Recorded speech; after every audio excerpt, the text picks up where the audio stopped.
नमस्कार, जय श्री चित्रकूट। जय श्री चित्रकूट। आज हमारे सामने श्री अशोक कुमार कुलश्रेष्ठ जी, जो कि कुलश्रेष्ठ राष्ट्रीय कार्यकारिणी में विशेष आमंत्रण सदस्य हैं।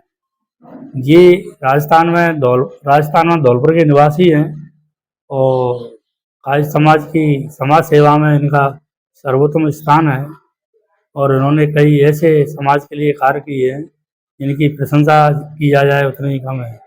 मैं Dinesh Saxena, DCL social media से आप सभी लोगों के लिए ऐसे महानुभाव का एक थोड़ा सा परिचय दिया है और ये बताएंगे कि इन्होंने आज समाज के कई संगठन से जुड़े हुए हैं और इनके ये खास तौर पर जो कुलश्रेष्ठ समाज का संगठन है, उस संगठन में समाज के हित के लिए क्या क्या प्रक्रिया होती है, ये थोड़ा हमें बताएं। जय श्री चित्रकूट। जय। मैं आज श्री दिनेश जी चित्रांश न्यूज चैनल का DCS सोशल मीडिया चैनल का बहुत आभार व्यक्त करता हूं। ये भी समाज के लिए काफ़ी बढ़ चढ़ कर हिस्सा ले रहे हैं। और मैं अपना परिचय दूं, मैं ग्रामीण परिवेश से रहने वाला हूं। वर्तमान में सन 77 से धौलपुर में ही पढ़ा हूं और भू अभिलेख निरीक्षक के पद से जुलाई 22 में सेवानिवृत्त हुआ हूँ। वर्तमान में हमारा कार्य समाज जो 100% शिक्षा एवं नौकरियों पर आधारित था, देश आज़ाद होने के बाद हम लोग अपनी पहचान खोते आए। इतिहास तो हमारा बहुत अच्छा है, काफ़ी महापुरुष हुए, लेकिन वर्तमान में हमारे संगठित न होने की वजह से हम लोग अपने महापुरुषों के इतिहास को बरकरार रखने में थोड़ा पिछड़ रहे हैं, जिसको कहने में हमें कतई झिझक नहीं है। वर्तमान समय में हमें समाज को से लगाव रखना है, सभी को एकजुट रखते हुए शिक्षा की तरफ ध्यान देना है। वर्तमान में कार्य समाज की जो स्थिति है, जनसंख्या काफ़ी कम हो रही है, शिक्षा में भी पिछड़ रहे हैं, राजनीति में पिछड़े ही हैं, रोजगारों की तरफ हमारे परिवारों का झुकाव कम है, जिसकी वजह से स्थिति समाज में हमारी दयनीय है। इसका मैं पूछूंगा कि ये आज समाज दिन पर दिन एक ह्रास की तरफ बढ़ रहा है। आज़ादी से पहले कायस्थों की अहम पहचान होती थी, ये इनकी सरकारी नौकरी हुआ करती थी, पटवारी की नौकरी थी, जो कि पूरे देश में कायस्थ समाज के लोग ही करते थे।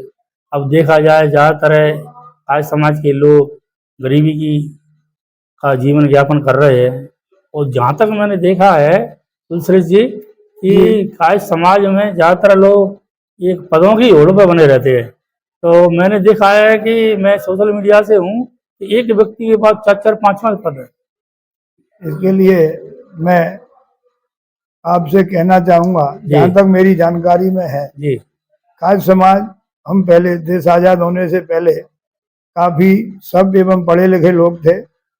हमारे अंदर अहम था, हमारे पूर्वज आपस में सभी बड़े बड़े स्नेह से थे, लेकिन हमने आपसी स्नेह अपने अहम के रहते हुए और बहम में, अहम और बहम दो एक ऐसी चीज है कि जिस भी जीव को हो जाएगा उसका पतन स्वाभाविक है। बिल्कुल हमने अपने लोगों से लगाव नहीं रखा, अपने आप को समाज से दूर रखा और ये सोचा कि हम बहुत बड़े आदमी हैं, जब तक हमारे पैरों के नीचे जमीन नहीं है, शिक्षा में, पैसे में, समाज की राजनीति में सभी तरह हम पिछड़ते गए। उसका मुख्य कारण रहा कि हमने अपनों को साथ नहीं रखा। बिल्कुल अपनों से लगाव नहीं रखा, आत्मीयता नहीं रखी, और जब हमने अपनों से आत्मीयता नहीं रखी तो हम उन्नति वही समाज, वही राष्ट्र कर सकता है जो अपनों को साथ लेके चलेगा। और हम दृष्टांत बहुत अच्छे देते हैं लेकिन उन पर अमल नहीं करते। अपने भाइयों का कोई सहयोग करने के लिए काश तैयार नहीं है, आपसी खींचातानी में लगे हुए। उसी का कारण है कि हम पतन की ओर जा रहे हैं, पलायन कर रहे हैं, कहीं एक जगह स्थायित्व तो नहीं है काश्तों का। जब तक हमारे 2-3 पीढ़ी या स्थायित्व नहीं होगा एक जगह, जब तक आपकी पहचान नहीं बनेगी। मैं तो आपके चैनल के माध्यम से सभी काश्त बंधुओं से ये निवेदन करना चाहता हूँ, तो पद की लोलुपता छोड़िए, आपके पैरों के नीचे से जमीन खिसकती जा रही है, अपनों को साथ लगाइए। आप जहाँ भी हैं वहाँ अपनों का सहयोग करने की कोशिश करिए, अपने को बचा के। नियम कानून में जितना भी बन पड़ता है, अपनों का साथ दोगे तो अपना समाज बढ़ेगा, समाज बढ़ेगा तो हमारी पहचान भी बढ़ेगी और राष्ट्र के भी हित में काम आएंगे। माना के काश्तों पे बुद्धि है, लेकिन उसका सदुपयोग हम नहीं हो पा रहा और अपनों से लड़ झगड़ कर ही अपना हम विनाश कर रहे हैं। आपके माध्यम से, चैनल के माध्यम से मैं यही सभी कास्ट बंधुओं से कहना चाहूंगा, बहुत अच्छी बात, पद की लोलुपता छोड़िए, आपस में अपनों से स्नेह बढ़ाइए, एक दूसरे का सहयोग करिए। जय श्री चित्रकूट। आपने बात सही कही। मैं कहना चाहूंगा कि जब व्यक्ति के पास पद आ जाते हैं पद आखिर कोई ऐसी बड़ी चीज नहीं है, समाज से बढ़कर कोई पद नहीं होते, तो उन पद आने के बाद आदमी का थोड़ा अहम सा बढ़ जाता है। अहम बढ़ने से वो आदमी ये समझता है कि मुझे पता नहीं कौन सा पद मिल गया जबकि आपको खूब पता है मुझे कौन सा पद मिला। मैंने कभी अहम नहीं किया कि मैं इतना बड़ा पदाधिकारी। क्या होता है उस पद से? जब अपने लोग ही छूटे रहेंगे, अपने से छूटते जा रहे हैं, ऐसे पदों से क्या होता है? क्योंकि सबसे पहले अपन के लोकल को संभालना चाहिए। जहाँ हम रहते हैं वहाँ पर एकता स्थापित करनी चाहिए। बाहर वाले का कार्य तो पीछे का है। जब हम अपने क्षेत्र को नहीं संभाल पाएंगे, अपने परिवार को नहीं संभाल पाएंगे और अपने निवास स्थान में जितने भी कायस्थ रहते हैं उनको एक नहीं कर पाएंगे तो पदों का कोई महत्व नहीं है। आपकी बात से मैं पूर्णतः सहमत हूँ। जब तक हमारे पैरों के नीचे जमीन नहीं होगी, कागजी शेर हम कब तक बने रहेंगे? जहां पर भी हैं हम अपने स्थानीय कायस्थ समाज से लगाव रखें। कौन पीड़ित है, कौन क्या है, हम उसका एक दूसरे का सहयोग करें और जितना हम अपने लोगों से घुलेंगे मिलेंगे उतना हम तनाव से मुक्त भी रहेंगे और सुरक्षित भी रहेंगे। देखा गया है कि जहां भी आपस में हम लड़ते झगड़ते रहे हैं, कहीं न कहीं हमने बहुत नुकसान उठाया है कायस्थ समाज ने। अब औरों के लिए हम जो काम करते हैं, अपने समाज के लिए भी हम जरा सा भी काम करने लगे हैं तो हम अपने समाज को काफी उन्नति दे सकते हैं। क्योंकि समाज में बुद्धि की कमी नहीं है, कौशल की कमी नहीं है, बशर्ते उनको उचित मार्गदर्शन मिले। स्थानीय स्तर पर एकता अति आवश्यक है। मैं आपके माध्यम से सब जहाँ भी जो भी चित्रांश बंधु बैठे हैं, कायस्थ बंधु बैठे हैं, वो आपस में एकता रखें, भाईचारे में वृद्धि करें। जय श्री चित्रकूट। ये सब तभी संभव है जब व्यक्ति के अंदर एक अहम वाली बात है वो हट जाए, यानी मेरे अंदर जो अहम हो जाए कि मैं पदाधिकारी बड़ा हूँ। नहीं भैया, समाज के लिए तो एक छोटा हो चाहे बड़ा हो, समाज में सब बराबर होते हैं। पद अगर ठीक है आपके पास कोई पद बड़ा है तो बना रहने दो, उससे कोई ऐसा तो नहीं हो जाता कि कोई उसके लिए कोई रजिस्ट्रेशन हो जाए वहाँ पे स्वर्ग में या कहीं पे, ऐसा कुछ नहीं है। पद है, पद की गरिमा बनाए रखते हुए हमें छोटों को अपनाना चाहिए। जो हमसे छोटे हैं, निचले स्तर के हैं, उनको अपने समान नहीं बना पाएंगे तो उस पद से कोई फायदा नहीं है। दूसरी बात मैं ये कहूँगा कि देखिए कायस्थ समाज में ज्यादातर कई संगठन हैं, ABKM के नाम से भी कई संगठन हैं। लोग आगे पूछते हैं कि कौन सा ABKM, कौन सा, मैंने कहा अनेक संस्थान चल रही हैं ABKM के नाम से। व्यक्ति जब अध्यक्ष के चुनाव होते हैं, वो अध्यक्ष बन गया, अगली साल अध्यक्ष नहीं बन पाया, आपने दूसरा संगठन खोल लिया, वो उसका राष्ट्रीय अध्यक्ष बनेगा। इस तरह से संगठन बढ़ते गए और कास्ट बढ़ता गया। जब तक ये संगठनबाजी बंद नहीं होगी तब तक समाज में एकता नहीं होगी। क्यों कि घर घर में राष्ट्रीय अध्यक्ष, सचिव, प्रदेश अध्यक्ष, दुनिया भर के घर घर में पद मौजूद है लेकिन एकता नहीं है। तो मैं यही कहना चाहूंगा कि सबसे पहले अपन एक हों, एक छत के नीचे आए, कोई भी संगठन हो या संगठन ना हो, हम एक समाज के लोग हैं। हम एक आज समाज के नाम से सब एक छत के नीचे आए। मैं यहाँ रहता हूँ, उन लोगों से भी मैं कहना चाहूंगा कि पद हम किसी संगठन को नहीं समझते, संगठन में है बने रहो किसी में भी। जब समाज के कार्य होते हैं उनमें सब एक हो जाओ, मिलके ये दिखाओ कि हमें भी यूनिटी है, हम समाज में सब एक बराबर है, तो आपको दूसरे वाला भी आपको तवज्जो देगा। यानी कि समाज के लोग ज्यादा हैं। जब बट जाओगे आप तो बिखर जाओगे, कुछ नहीं होगा। जो कहा है योगी जी ने कि बटोगे तो कटोगे, ऐसी समाज में अगर एक साथ रहोगे तो आपको सरकार से भी कुछ हासिल कर सकते हैं। और सरकार आपके लिए कुछ नहीं कर रही। यहाँ भी जाओ, देखा जाए तो आपके पद उच्च वर्ग के लोगों ने हासिल कर लिए हैं, लेकिन समाज का कहीं कोई वो नहीं है। दूसरी बात मैं कहना चाहूंगा कि समाज का कोई आगे बढ़ना चाहता है तो उसके लोग पैर खींचते हैं। जैसे हमारे वृंदावन में आचार्य सच्चानंद जी, उन्होंने चित्रकूट पीठ बनाई, उन्होंने यात्रा निकाली MP में, लोग उनसे जुड़े। लेकिन एक खबर आई मेरे पास कि उन्होंने ये किया वो किया, तो मैंने किया नहीं, हमारे गुरु जी उन्होंने कुछ भी किया हो, लेकिन समाज के लिए वो ऐसा कर रहे हैं जिससे समाज में एकता है। आज चित्रकूट पीठ से भी काफी लोग जुड़े हुए हैं, हम भी जुड़े हुए हैं, हमारे धौलपुर से भी बहुत लोग जुड़े हुए हैं। हम ये कहते हैं कि काश तो हो, वो कुछ भी किया हो लेकिन समाज के लिए कर रहा हो तो हम उसका समर्थन करना चाहिए। ये चीज़ आप मुस्लिम लोगों से सीखे। कहीं का भी मुस्लिम हो तो वो आपको उसको सपोर्ट करेगा, बांग्लादेश का हो, पाकिस्तान को कहीं का हो, अगर देखो नोएडा में जाके वो आ जाता है तो किराए तक के पैसे देते हैं। मेरे मकान में एक बार मुस्लिम धोखे से आ गया था तो कई मुस्लिम आ गए उसकी हेल्प करने, फिर मैंने वो निकाला। क्योंकि जितनी एकता मैंने मुसलमानों में देखी है उतनी हमें कायस्थों में होनी चाहिए। मैं आदरणीय अशोक जी से कहना चाहूँगा कि हमारे चैनल के माध्यम से कायस्थ समाज को आप क्या संदेश देना चाहेंगे? आपकी बात शत प्रतिशत सत्य है, वो यथार्थ भी है। वर्तमान में धौलपुर जिले में 1000 से अधिक कायस्थ परिवार हैं। धौलपुर में सबसे पुराना और बलवती जो संगठन है श्री चित्रगुप्त समिति पुराने शहर के मंदिर से जुड़ी हुई है, जिसमें वर्तमान में 361 कायस्थ परिवार सदस्य हैं सदस्यता में। बाकी के और भी कई संगठन है। वर्तमान में धौलपुर में 10-11 संगठन चल रहे हैं। मेन चित्रगुप्त समिति है जो पूरे कायस्थ समाज का प्रतिनिधित्व करती है। इस समय उसके विजय श्रीवास्तव जी जो अध्यक्ष हैं और बढ़िया तरीके से चला रहे हैं, कोई दिक्कत नहीं है। ये क्या है तो आपस के तनाव की वजह से तो होता है पदाधिकारी एक दूसरे को गले नहीं लगाते और अहम वाली बात आती है, इसीलिए ये बिखराव है और इसलिए हमारी कोई राजनीतिक पहचान भी नहीं है। अहम इसलिए होती है कि सामने वाला बन गया, हम क्यों नहीं बने। अरे भैया तुम ऐसा कार्य करो जिससे लोग खुद कहें कि इसको अध्यक्ष बना दो, और चुनाव की आवश्यकता ही नहीं पड़े।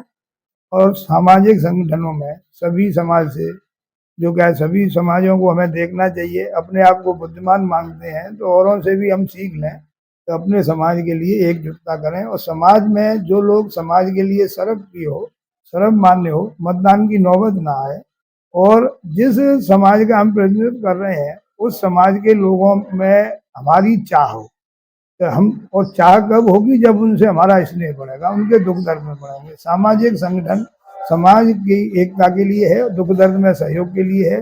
जब हमको कोई दुखी सुखी का पता ही नहीं है कि हमारे यहाँ कौन कौन परिवार है, तो फिर उसी समय ये विकृतियां हुई हैं। पद की लोलुपता छोड़ के हमको सबको एक बैनर तले आना चाहिए, तभी हमारा विकास। बिल्कुल बिल्कुल बढ़िया।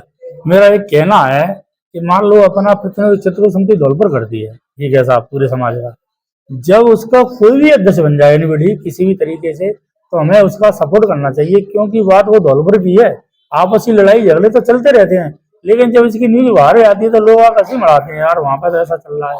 अब मेरे पास कॉल आते हैं तो मैं कहता हूँ ऐसा कोई बात नहीं है, आपस की बात है, बहुत बढ़िया चल रही है समिति, उसी के अंदर हम सब रहते हैं। तो मेरा कहने का मतलब है चित्रकूट समिति हमारे धौलपुर की प्रमुख समिति है, जिसमें सभी कायस्थ समाज के संगठन आते हैं। उसका कोई भी अध्यक्ष हो उसका सपोर्ट करो और एक साथ मिलके चित्रकूट जो मंदिर है पुराने शहर में उसका जीर्णोद्धार होना चाहिए और उसमें सभी का सहयोग हो। मैं अपने खुद कह रहा हूँ अगर जीर्णोद्धार हुआ तो 11,000 मैं अपनी तरफ से दूंगा। आज मैं इस मंच के सामने कह रहा हूँ, आपकी सबसे पहले मुझे लीजिए। आपकी भावनाओं की कदर करते हैं। वर्तमान में चित्रकूट समिति में आपसी सामंजस्य की कमी की वजह से न्यायालय में बात विचाराधीन है।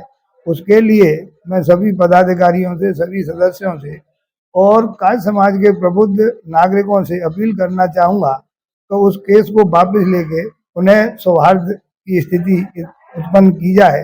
और धौलपुर के कायस्थ समाज ने काफ़ी एकता प्रदर्शित की है, पूर्व में भी, वर्तमान में भी और आगे भी करेगी। ऐसे मेरे को उम्मीद है कि चित्रकूट भगवान हम सभी को सद्बुद्धि देंगे और आपसी एकता में वृद्धि करेंगे। आपके इस विचार का मैं समर्थन करता हूं। और जो ओम प्रकाश श्रीवास्तव जी हैं जो कि धौलपुर से हैं, उन्होंने कहा था कि दिनेश सक्सेना के लिखे पत्र के आधार पर मैं विजय श्रीवास्तव जी को अध्यक्ष बनाता हूं। तो आज मैं दिनेश सक्सेना फिर एक बार कह रहा हूं, विजय श्रीवास्तव जी अध्यक्ष जी सुन रहे हो मेरी बात, मैं कह रहा हूं समाज की बात समाज में ही निपटारा होना चाहिए। जो उन्होंने कोर्ट में याचिका दायर की है उन्हें समाज हित में आप वापस ले लें, मैं आपसे इतना कहना चाहूंगा। मैं आपकी बात का समर्थन करता हूँ।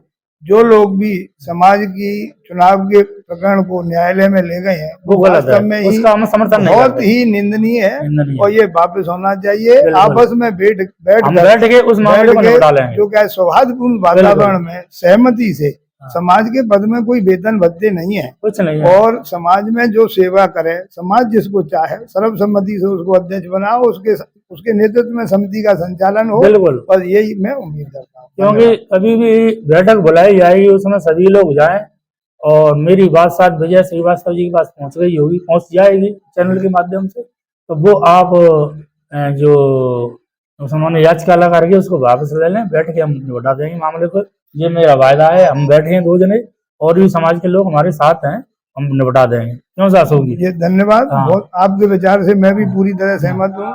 समाज के प्लेटफॉर्म पे कोई छोटा नहीं, कोई बड़ा नहीं, और हरेक की बराबर की अहमियत होना चाहिए। किसी के भी स्वाभिमान को हमारे शब्दों से, हमारे व्यवहार से किसी भी तरह की ठेस ना पहुंचे, ये हमें प्रयास करने चाहिए। बिल्कुल सही। तभी जाके सामाजिक सौहार्द बना रहेगा। जय श्री कृष्ण। जय श्री कृष्ण। हमारा एक ही ध्येय होता है कि सबका साथ और सबका विकास, और ना काऊ से दोस्ती ना काऊ से प्यार। हम धौलपुर का पूरे भारत के ऐसा कोई जगह नहीं है जिसे हमें नहीं जानता हो, लेकिन हम कभी किसी से बैर नहीं रखते। क्यों? हम क्यों रखें भैया बैर? हमारा किसी ने क्या मालूम आ रहा है? सबके साथ समान व्यवहार करते हैं। हमारा अगर हमसे कोई बुराई बैर रखता है तो भैया वो रखे, लेकिन हम नहीं रखते। हम सबको गले लगाना चाहते हैं और बिल्कुल उनका स्वागत है। यही विचार मेरे हैं। मैं सभी से हाथ जोड़कर निवेदन करना चाहूंगा, कार्य समाज के बंधुओं से, कि आपसी सौहार्द रखें। अगर मेरे व्यवहार से भी किसी को ठेस लगी हो तो मुझे क्षमा करें। सामाजिक एकता के लिए मैं सब कुछ करने को तैयार। बिल्कुल बिल्कुल। अशोक कुलश्रेष्ठ जी हैं, देखो हमने इनको धौलपुर का सचिव बनवाया। पूछो हमारे इनके हुए, आज मैं इनके संगठन में नहीं हूँ, लेकिन मैं इनसे अलग कभी नहीं हूँ। भाई संगठन के विचारधारा से हमारे विचार मेल नहीं खाते हैं, वो अलग बात है, लेकिन हम लोकल के हैं, लेकिन हमारी लोकल की विचारधारा एक है, इसमें हमें कोई आपत्ति नहीं है। क्योंकि विचारधारा अलग हो सकती है, लेकिन हम लोकल के ही रहेंगे। जय श्री चित्रगुप्त। आगे हम इसके लिए फिर आपके लिए समाज के लोगों को मिलाते रहेंगे आगे। फिर हमारे वीडियो, बस एक निवेदन है, हमारे वीडियो चैनल नया है, अभी बनाया है, इसको एक बार सब्सक्राइब कर लें। बस जय हिंद, जय भारत।